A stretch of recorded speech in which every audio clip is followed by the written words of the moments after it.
दोस्तों चलिए एजुकेशन की एक सिंपल इक्वेशन से शुरुआत करते हैं। पढ़ो, डिग्री लो, जॉब मिलेगी और आपकी लाइफ उसके बाद में सेट हो जाएगी। ये एक सिंपल सी इक्वेशन हमको हमेशा से बताई गई। पढ़ाई लिखाई में ध्यान लगाओ, IAS बनो और देश को संभालो। लेकिन क्या ये इक्वेशन सही है? अरे भाई थोड़ा रुक जाइए। Wait a minute. इस इक्वेशन को हम ब्रेक डाउन करते हैं और इसको फिर से समझते हैं। आइए पढ़ो पर। पढ़ो का मतलब होता है लाखों की ट्यूशन फीस, अकोमोडेशन फीस, किताबों का खर्चा और एक्स्ट्रा ऊपर का खर्चा। ऑल इन ऑल 4-5 साल में अगर आप कोई अच्छे कॉलेज से अच्छी डिग्री करते हैं तो 8 से 10 लाख का खर्चा तो आपका पक्का है। लेकिन अगर कॉलेज प्राइवेट है तो डिपेंडिंग अपॉन आप कौन सी डिग्री कर रहे हो, मतलब कि अगर आप MBBS में जाते हो तो 1 करोड़ तो आपके लग ही जाएंगे। इसके अलावा आप फॉरेन डिग्री के लिए जा रहे हो, US UK में कोई डिग्री करना चाहते हो, उसका खर्चा एक डिफरेंट है। जाहिर है एजुकेशन करने के लिए आपको पैसे की ज़रूरत है और पैसा अगर आपके पास नहीं है तो इलाज बड़ा ही सिंपल है, लोन ले लो। इस लोन के अंदर फिर आप 8 से 18% का इंटरेस्ट हर साल का जोड़ लो। ये है आज का educational industrial complex, student loan trap, या सही कहें तो एक किस्म की new age slavery. If there is one loan that you can actually take in your life, it should be the education loan.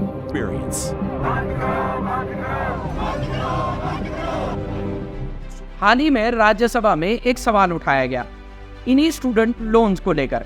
उसका जवाब एजुकेशन मिनिस्टर ने दिया। Government of India, ministry of education, department of higher education, उनके हिसाब से India में public sector banks जो हैं उन्होंने 2020 से 21 में 11,000 करोड़ का स्टूडेंट लोन दिया है। यही अमाउंट 21 से 22 में 16,000 करोड़ पे पहुंची और 2022-23 में यही आंकड़ा 17,500 करोड़ पहुंचा। 17,500 करोड़। दोस्तों हर पेरेंट ये चाहता है, खासकर गरीब और मिडिल क्लास आदमी ये चाहता है कि उसका बच्चा अच्छे से पढ़ लिख जाए, कमा ले, उसको अच्छी नौकरी मिल जाए, उसकी ज़िंदगी संवर जाए। इसी उम्मीद में वो बैंक से लोन लेता है, एक स्टूडेंट लोन, और फंसता है एक ट्रैप में। अगर हम इसके फिलोसॉफिकल इश्यूज को छोड़ भी दें दोस्तों, तब भी loan based educational system is not a system at all. आइए इसके बारे में समझते हैं। शुरुआत करते हैं इसकी हिस्ट्री से। दोस्तों स्टूडेंट लोन की शुरुआत होती है गवर्नमेंट लेड इनिशिएटिव से। ये US में नहीं बल्कि कोलंबिया में हुआ। कोलंबियन इंस्टीट्यूशन ICTex 1950 में उन्होंने पहले स्टूडेंट लोन दिए। बाद में रशिया में एक बहुत ही बड़ा इवेंट होता है जो दुनिया पर इम्पैक्ट डालता है। अक्टूबर 1957 में रशिया ने दुनिया की सबसे पहली पावरफुल सैटेलाइट स्पेस में लॉन्च की, Sputnik 1। On October the 4th, 1957, while the Americans were still finalizing their plans, Sputnik was launched. US इस बात को देखकर घबरा गया। उसने कहा कि अगर सोवियत यूनियन ये कर सकता है तो यूनाइटेड स्टेट्स पर वो कभी भी न्यूक्लियर बॉम्ब डाल सकता है। कोल्ड वॉर में अमेरिका का उद्देश्य एक ही था, सोवियत यूनियन को आउट परफॉर्म और आउटस्मार्ट करना। और इस सोच के सेंटर में थे सीनेट के मेजॉरिटी लीडर लिंडन जॉनसन। उनके अनुसार सोवियत की जीत की इम्पॉर्टेंट वजह थी उसका हायर एजुकेशन सिस्टम, और अगर अमेरिका को उनको पीछे छोड़ना है तो इसमें अमेरिका को आगे बढ़ना पड़ेगा। और इसके लिए उन्होंने सजेस्ट किया कि बहुत ज़्यादा कॉलेजेस होने चाहिए और बहुत सारे कॉलेज ग्रेजुएट्स। हालांकि उस ज़माने में दोस्तों कॉलेज की फ़ीस बहुत ज़्यादा नहीं हुआ करती थी और स्टूडेंट लोन्स भी बहुत सेलेक्टिवली गवर्नमेंट दिया करती थी। लेकिन जॉनसन ने कांग्रेस के सामने एक नई चीज़ पेश की। उन्होंने कहा कि कॉलेज ग्रेड्स लगभग $1 लाख ज़्यादा कमाते हैं नॉन ग्रेजुएट्स के कंपैरिजन में, तो अगर हम इनको कोई लोन अमाउंट देते हैं तो ये बहुत आसानी से हमको पे बैक करेंगे। ये सारा प्रोपोजिशन रखा गया सोवियत यूनियन को हराने के नाम पर। बस क्या था, बन गया नेशनल डिफेंस एजुकेशन एक्ट। नाम ही देख लीजिए दोस्तों, नेशनल डिफेंस एजुकेशन, और शुरू हुआ नेशनल डिफेंस लोन प्रोग्राम। बस 2 बज़वर्ड्स इसके लिए काफ़ी थे, नेशनल सिक्योरिटी और education. National security, education. National security. Education. National security, education. आगे चलकर जब गवर्नमेंट के खर्चे बढ़ने लगे तो लोन देना अब अमेरिका के लिए पॉसिबल नहीं था। उसने रुख किया बैंक्स की तरफ और शुरू हुई एक नई दुनिया, एक नई दुनिया मॉडर्न डे स्लेवरी की, स्टूडेंट लोन ट्रैप की। दोस्तों, दुनिया में सोशलिज्म और कैपिटलिज्म का झगड़ा बहुत पुराना है। एजुकेशन की रिस्पॉन्सिबिलिटी स्टेट की होनी चाहिए या प्राइवेट ओन्ड कंपनीज और बैंक्स की। ये सवालात फिलोसॉफिकल हैं और इम्पॉर्टेंट भी हैं, आइडियोलॉजिकल भी हैं।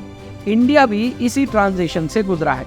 इंडिया की भी एक्सपीरियंस की शुरुआत ऐसे ही हुई जब 1962 में गवर्नमेंट बैक लोन स्टूडेंट्स को दिए गए, जिसे कहा जाता था नेशनल लोन स्कॉलरशिप स्कीम।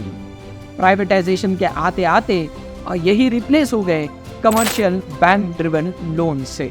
आइए अब इन लोन्स के थोड़ा सा डीप में जाते हैं। दोस्तों, आमतौर पर हम ये समझते हैं कि कोई स्टूडेंट अगर लोन लेगा तो जितना बड़ा लोन होगा उतना ही बड़ा प्रॉब्लम स्टूडेंट को आएगा, लेकिन डाटा की माने तो एग्जैक्टली इसका ऑपोजिट होता है। यानी डाटा बताता है कि जितना लोन छोटा है उतना बड़ा प्रॉब्लम है।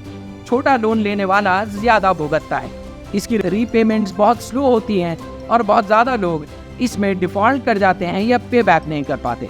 इसकी रीज़न बहुत ही सिंपल है दोस्तों, क्योंकि ये गरीब और मिडिल क्लास से आते हैं तो इनके पास कोलैटरल बहुत छोटा होता है। कोलैटरल छोटा होगा, आपकी आमदनी कम होगी तो बैंक आपको कम लोन देगी। आपके पास कम लोन होगा, आप कोई छोटा मोटा कोर्स कर लोगे, कोई डिप्लोमा कर लोगे, जो आपको बहुत ही कम इनकम जनरेट करके देगा। और कम इनकम आपकी होगी तो आपके रीपेमेंट्स में फॉल्ट्स आएंगे। इसका ट्रैक्टर ले चलो रे। नहीं साहब, ट्रैक्टर नहीं साहब, मैनेजर से बात भरोसे घर चलते हैं, हम भूखे मर जाएंगे साहब। बकाया दे जा, ट्रैक्टर ले जा।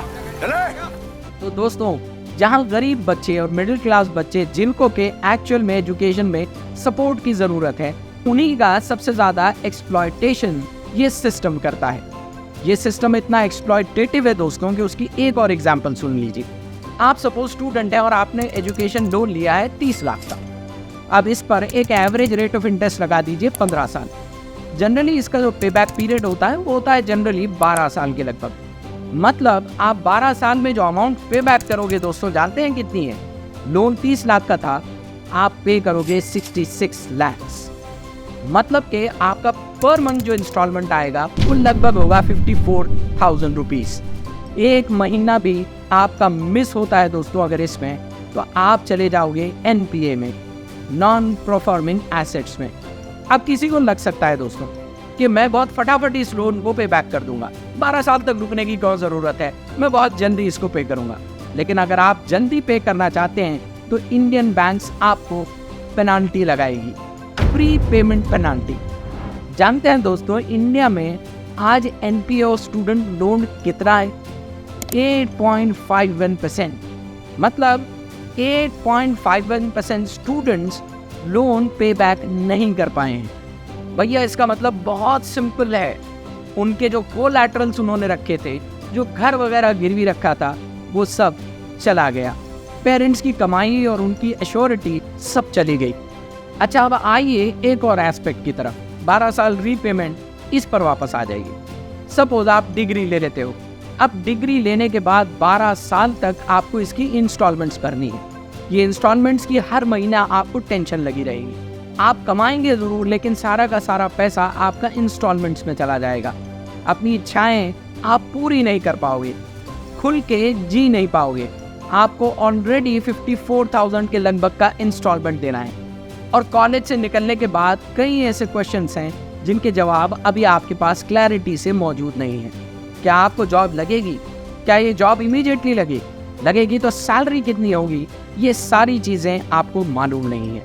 तो आपकी लाइफ के 12 साल, यानी आप अगर 22, 23, 24 साल में डिग्री करके निकलते हो तो वहाँ से 38 ईयर्स तक की लाइफ आपकी सिर्फ लोन भरने में चली जाएगी। आपकी लाइफ का यूथ और प्राइम पीरियड, जहाँ आपको रिस्क लेना चाहिए, जहाँ आपको ज़्यादा से ज़्यादा काम करके अपनी लाइफ में बड़े अचीवमेंट्स करने चाहिए, वहीं ये टेंशन आपको छोटा करता जाएगा।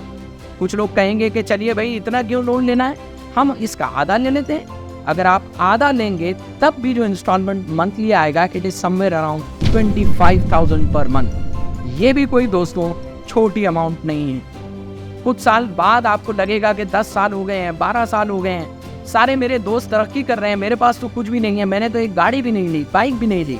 आपको लगेगा मेरी बाइक होनी चाहिए, मेरा घर होना चाहिए। और इसके लिए आप आगे बढ़ोगे, आपको लगेगा कि कुछ लोन तो मैंने फिटा दिया है, लोन कुछ 2-4 साल में फिट जाएगा, आप जाओगे और एक और नया लोन ले लोगे और आपके 10-20 साल फिर इस लोन पेमेंट पे चले जाएंगे। मतलब आपकी पूरी की पूरी लाइफ आप इन लोन्स के रीपेमेंट्स में लगा दोगे और इतना रीपेमेंट दोगे जितना आपने कमाया भी ना हो, उसका डबल। दोस्तों, इसीलिए ये बैंक्स और ये कमर्शियल इंडस्ट्रियल कॉम्प्लेक्स स्टूडेंट्स को अलग अलग मेथड से अपनी तरफ बुलाते हैं। आपके पास बैंक्स के लिए लोन नहीं है तो आज स्टूडेंट्स के लिए लोन ऐप्स मौजूद हैं। इंडिया में स्टूक्रेड, एडुवांस, एम पॉकेट, कैश ई, पॉकेटली, ये सारे वो ऐप्स हैं जो आपको अलग अलग रेट ऑफ इंटरेस्ट पर लोन देते हैं। जितना ज़्यादा लोन का अमाउंट होगा उतना ही ज़्यादा आपका इंटरेस्ट होगा। दोस्तों, इंडिया में बैंकिंग सेक्टर बहुत ही एक रोबस्ट और फॉर्मल बैंकिंग सिस्टम है। मतलब यहाँ एक वास्ट सेक्टर है पब्लिक सेक्टर कमर्शियल बैंक्स का, और ये सपोर्टेड है और कॉम्प्लीमेंटेड है स्ट्रॉन्ग नेटवर्क यानी कि 196 रीजनल रूरल बैंक से, हंड्रेड्स ऑफ कोऑपरेटिव सोसाइटीज से। लेकिन इसके बावजूद भी दोस्तों, पिछले 10 सालों में इंडिया में फॉरेन बैंक्स में बहुत ज़्यादा बढ़ोतरी हुई है, ख़ासतौर पर मेट्रोज में और छोटे शहरों में। इसके बाद भी जो सवाल है वो ये है कि ये ऐप्स क्यों एग्जिस्ट करती हैं, क्यों ये ऐप्स आपको लोन देती हैं। इसका जवाब मिलेगा रजनी जैसी केरला की एक स्टूडेंट का, जिसने आत्महत्या कर ली। जानते हैं दोस्तों, आत्महत्या की वजह क्या थी? कि उसको 5 बैंक्स ने लोन देने से रिफ्यूज़ कर दिया। बैंक्स ने कहा कि ये क्रेडिबल क्लाइंट हमारी नहीं है। उसके पास कोई कोलैटरल नहीं था सिक्योरिटी देने के लिए। उसका बाप गरीब था, he was a illiterate and a Dalit. क्या यही रजनी का जुर्म था? इसी से फ्रस्ट्रेट होकर रजनी ने आत्महत्या कर ली। बैंक्स की तरफ से लोन न मिल पाने की वजह से लोग इन ऐप्स का रुख कर रहे हैं, ऐप्स की तरफ जा रहे हैं। बल्कि इससे भी बड़ी और डेंजरस चीज़ इंडिया के मार्केट में है, चाइनीज़ लोन ऐप्स।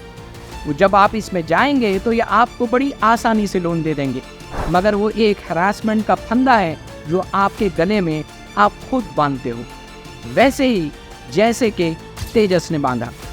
तेजस ने बहुत थोड़ा सा अमाउंट बोरो किया था दोस्तों, और इंटरेस्ट वगैरह सब लगाकर उसका बोरोइंग अमाउंट था 30,000, और इंटरेस्ट वगैरह सब लगाकर उसकी पे बैक अमाउंट हो रही थी बस केवल 45,000।